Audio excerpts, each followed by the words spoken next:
It is day 3 of parenting outside the rule books. I am a parenting researcher and I have decided for the month of September to step outside everything I know, all of the rule books, and to get real in my life. I spent more time with my kids today and it was by far the best day that we've had, the easiest parenting day. And there are a few things that I really think made the difference here. Number one, I put the damn phone down. So we had a holiday weekend, but I had a lot of work I had to do. And so I spent a lot of my holiday weekend working and feeling really guilty about that because it's not how I wanted to spend my weekend. And also I was stressed. The number one lesson is that so much of how I parent and am able to connect with my kids is reliant upon my own personal mood. And that actually connects to the other two things. So the second is that I was outside a lot more. So there was natural vitamin D, which we know is mood boosting. There was being just out in open air, breathing fresh air. That made a really, really big difference. When I'm working a lot, I am usually holed up inside. My better mood equaled better time with my kids. And then number 3, which I think is hugely, hugely important,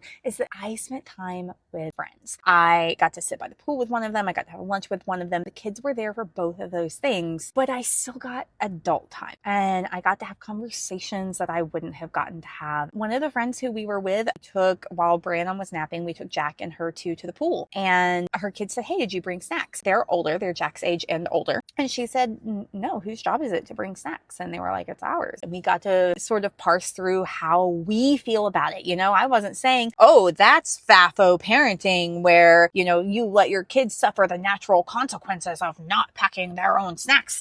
She told them, "Hey, you can call your dad. And if you can make a case to convince him that he should bring you something to eat, then he can bring you something to eat." And that's exactly what happened. It was just this very non-academic, thank God. She's so good at being like, this is how it is. And this is the rule and done. And that's a place where I actually really struggle. I let my kids push the boundaries a lot more, but she holds them in this gentle and loving and compassionate way that I think makes her kids feel so respected. Taking care of myself and attending to my needs and my mood does so much for how I'm able to interact with my kids and how I'm able to parent in a way that feels genuine and that feels natural. And so now the question becomes, how do we build that into daily life? Because I can't go to the pool every day. I can't have lunch with a friend every day. For me, it's going to start with testing a few things. 1 is going to be putting the phone down more, and you're going to hear a lot more about that this month. And 2 is going to be trying to have some more time outside. What are things like that you find you're able to do to support yourself so that you can be more present? And if you have trouble doing those things like I do, what could you try to build in? Because I'm working on trying them this month and I would love for you to work on some of them with me. So let me know in the comments your thoughts and I'll see you tomorrow.